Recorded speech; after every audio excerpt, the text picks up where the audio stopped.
Assalamualaikum warahmatullahi wabarakatuh. Nama saya Tesi Hoirunisa Kubandaha. Saya dari kelas A Teknik Geologi Universitas Negeri Gorontalo.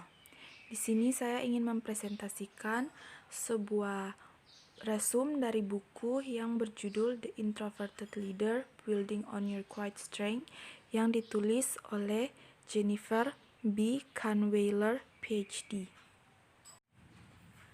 Ada begitu banyak pujian untuk para pemimpin introvert lewat buku ini. Salah satunya yaitu banyak dari pemimpin yang paling efektif adalah pengolah diri sendiri yang mandiri dan bagaimanapun juga sangat mampu untuk mendapatkan hasil yang bagus. Buku ini menunjukkan cara memaksimalkan diri Anda dan orang lain yang gaya manajemennya berbeda. Kahnweiler juga percaya bahwa kita harus mengenali banyak permata yang bijaksana, fokus ke dalam, dan tenang di tengah-tengah kita. Jika Anda menganggap diri Anda introvert beberapa atau sepanjang waktu, buku ini harus dibaca. Introvert seringkali dianggap terlalu berprestasi, kualitas dan kontribusinya mungkin tidak ditemukan dan dihargai. Jika Anda seorang manajer tertutup yang merasa berbicara di depan umum mengintimidasi dan berada di sekitar orang-orang melelahkan, buku ini memberikan panduan praktis yang akan membantu Anda merangkul dan mengendalikan situasi yang tidak nyaman. Ini akan memungkinkan Anda menjadi lebih efektif. Apa itu pemimpin introvert? Apakah Anda pernah merasa ekstrovert mendapatkan semua yang mereka minta, sedangkan yang kau butuhkan justru terlewati atau bahkan diabaikan? Apakah kelelahan oleh bisnis sosialisasi? Apakah merasa tidak didengar saat rapat? Apakah pernah menolak tawaran pidato atau wawancara? Jika demikian, kau mungkin introvert. Dan Anda tidak sendiri, banyak eksekutif yang dihormati seperti Bill Gates, Warren Buffett, dan Andrea Jung secara alami tertutup. Pemimpin terkenal lainnya seperti Mother Teresa, Abraham Lincoln, dan Martin Luther King Jr. dianggap introvert. Mendiang Katharine Graham adalah seorang introvert dan kemungkinan besar Presiden Barack Obama adalah seorang introvert. Dan daftarnya terus berlanjut. Ada jutaan orang yang bisa mengalami ketidaknyamanan dalam dan penghambatan dalam situasi interpersonal. Ini bukan karena ada yang salah dengan mereka. Introvert memiliki temperamen yang lebih berfokus pada batin, dan mereka harus beradaptasi dengan dunia ekstrovert, dunia yang didorong oleh interaksi antar pribadi. Dengan perkiraan bahwa hampir 50% dari populasi dan 40% eksekutif adalah introvert. Anda tentu tidak sendiri, namun untuk menjadi pemimpin yang efektif, Anda memiliki tanggung jawab untuk berhubungan dengan karyawan, pelanggan, dan kolega. Dan seperti pemimpin introvert sukses lainnya, Anda perlu menemukan cara untuk sukses. Pertanyaannya, bisakah introvert menjadi pemimpin? Tentu saja introvert bisa menjadi pemimpin yang sukses. Go Out to Great oleh Jim Collins telah menjadi buku bisnis klasik.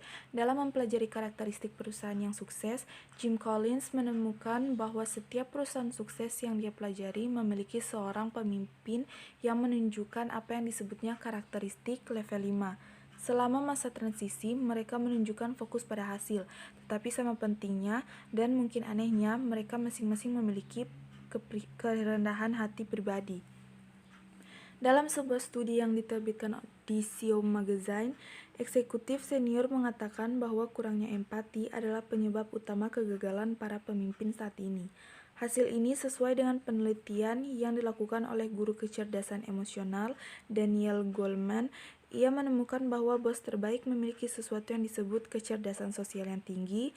Bentuk kecerdasan ini lebih banyak berkolerasi dengan perhatian dan fokus pada hubungan. Ada 4 tantangan utama bagi seorang introvert untuk memulai menjadi seorang pemimpin. Yang pertama adalah stres. Stres bisa dikarenakan oleh kelebihan beban kerja. Karena bagi orang-orang introvert, kadang menolak permintaan pekerjaan itu sangat sulit. Bagi orang-orang introvert, kurangnya kepercayaan diri dan kepercayaan diri untuk menegaskan diri mereka sendiri dalam situasi sosial dapat memengaruhi tidak hanya kinerja mereka, tetapi lebih penting kesehatan mereka. Tidak banyak stres yang akan selalu ada, tetapi reaksi kita terhadapnya yang menyebabkan masalah. Ketidakmampuan untuk menetapkan batasan dan meminta arahan dari atasan menciptakan masalah keseimbangan kerja hidup yang ditakdirkan menjadi lebih buruk. Yang kedua yang menyebabkan stres adalah gejala fisik. Bahwa mereka gagap dalam pertemuan ketika dipanggil. Batin ketika kita frustasi membuatnya sangat mungkin bahwa jenis gejala fisik ini akan terjadi. Yang ketiga yang menyebabkan stres adalah orang yang kelelahan. Para pemimpin introvert juga biasa menjadi sangat lelah ketika mereka dipaksa untuk terus bersama orang-orang. Salah satu cara untuk mengetahui apakah Anda seorang introvert juga adalah Anda perlu waktu untuk mengisi ulang tenaga dan melepaskan diri setelah Anda menghabiskan waktu dengan orang lain. Tantangan yang kedua adalah kesenjangan persepsi. Seringkali ada perbedaan utama antara cara berpikir orang yang melihat kita dan cara mereka melihatnya. Anda pernah mendengar ungkapan, persepsi adalah kenyataan? Dalam bukunya Cracking the Code, Tom Hartman mengatakan, arti komunikasi adalah respon yang Anda dapatkan. Akan sangat membantu bagi profesional introvert untuk memahami sifat dan hasil dari keterputusan antara pesan yang mereka maksudkan dan apa yang muncul. Kesan negatif dan mungkin dicap sebagai pemikir lambat atau tidak memiliki tulang punggung adalah beberapa persepsi negatif yang mungkin dihadapi oleh para pemimpin introvert. Tantangan yang ketiga adalah pelanggar karir. Dibutuhkan lebih dari sekedar keahlian teknis atau pokok bahasan untuk membuat orang termotivasi dan mencapai hasil.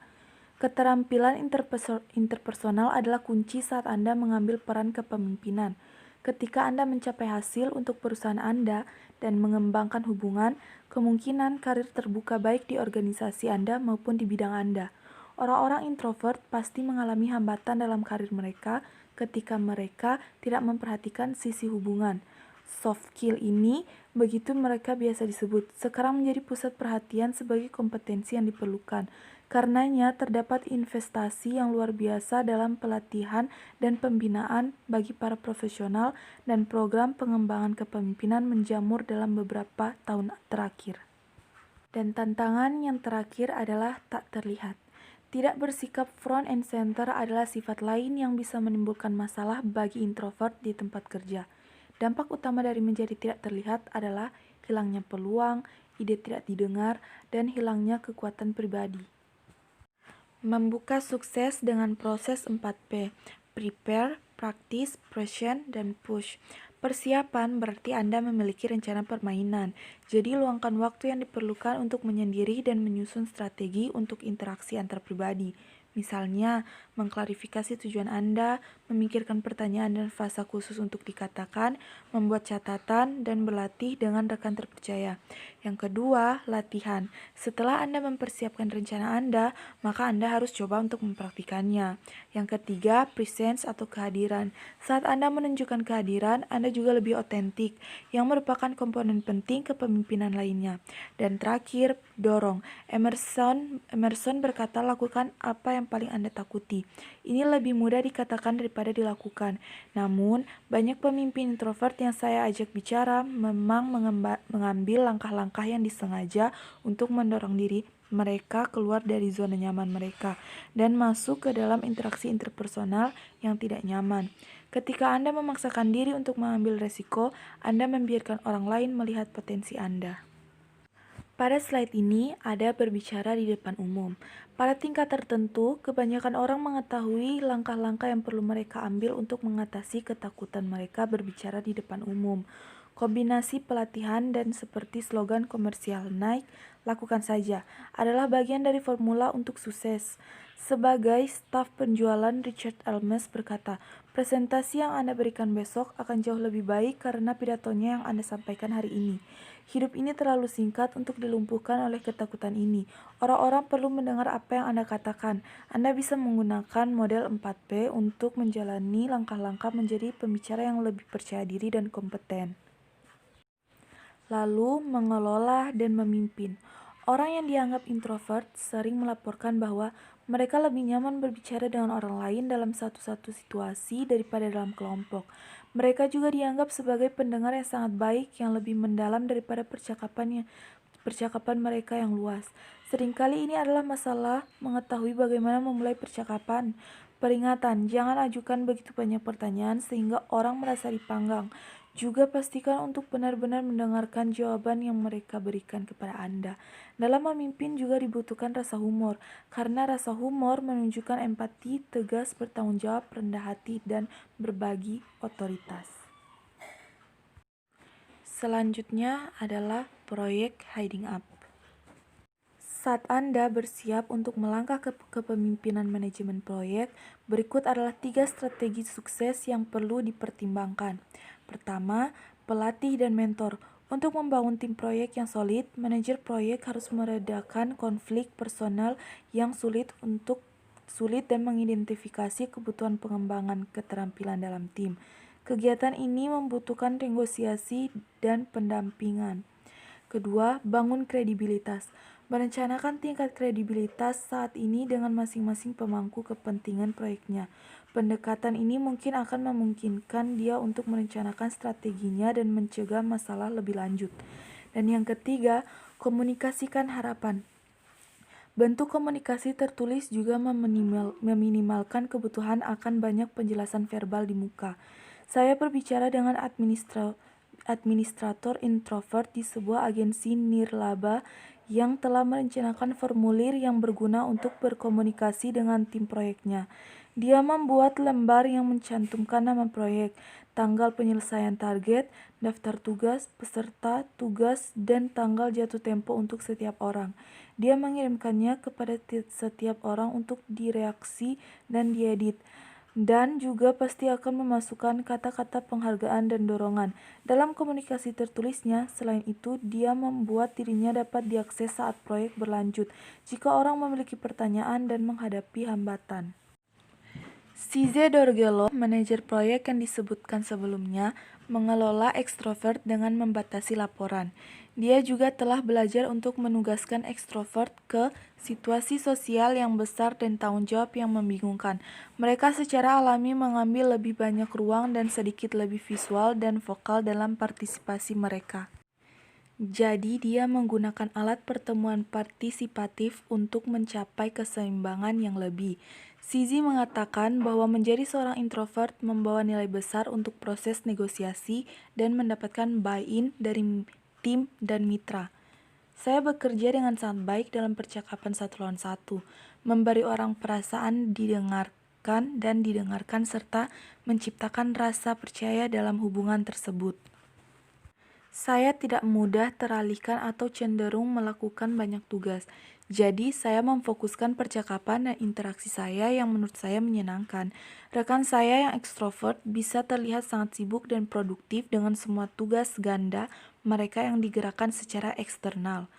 Manajer proyek nirlaba introvert yang disebutkan sebelumnya menambahkan bahwa dia mencoba menghargai kekuatan ekstrovert. Dengan lantang, dia kadang-kadang harus meminta mereka untuk tenang dan membatasi obrolan, tetapi tidak mencoba untuk terlalu banyak repot tentang itu, karena sifat yang sama juga berdampak positif bagi departemen. Dia mendorong introvert untuk berbicara dengan dia satu-satu dan mengajukan pertanyaan, mengecek setiap orang di timnya. Introvert dan ekstrovert setiap hari membuat perbedaan besar. Karyawan yang merasa dihargai dan dihargai jauh lebih mungkin untuk terlibat sepenuhnya dan secara jelas berkontribusi pada keberhasilan bisnis. Perlu diingat bahwa tidak semua anggota tim ingin menerima jempol mereka dengan cara yang sama. Saya telah bekerja dengan beberapa anggota tim yang menyukai pujian, lisan khusus pada rapat staf. Seseorang peneliti yang bermitra dengan saya tidak menginginkan pengakuan publik, tetapi ingin saya mengirim email ke atasannya dan para pemimpin senior di timnya. Mengetahui preferensi orang akan hadiah sangat membantu. Ingatlah anggota tim Anda, tetapi jangan lupa untuk mengenali diri Anda dan mengambil waktu dan keluar dari pikiran. Jadi saat Anda memimpin tim dengan cara yang tenang dan mantap, pastikan juga untuk terlihat. Selanjutnya, membangun hubungan. Sebagai seorang introvert, Anda mungkin masuk ke mode tutup. Setiap kali salah satu peluang berbaur ini muncul, J. Conger dan A. Anand berkata dalam sebuah artikel yang sangat bagus berjudul Kapabilitas Penggiat Jejaring Sejati. Tanpa gagal, para manajer yang paling efektif dalam jaringan yang kami teliti memberitahu kami bahwa mereka bekerja keras untuk mengembangkan keterampilan jaringan mereka. Ini membutuhkan investasi waktu yang serius dan fokus pada pihak mereka. Itu bukan hak kesulungan dari sedikit orang terpilih. Introvert masih bisa menjadi pembangun hubungan yang kuat dengan mengerjakannya. Keduanya tidak saling eksklusif. Anda dapat menggunakan proses 4P untuk membangun sebuah hubungan. Dan selanjutnya adalah bergerak menuju sukses. Jika Anda percaya Anda bisa mencapainya, menuliskan tujuan Anda memperkuat pernyataan Anda. Bunyinya, saya berkomitmen untuk perubahan ini. Pertimbangkan untuk memasang rencana tindakan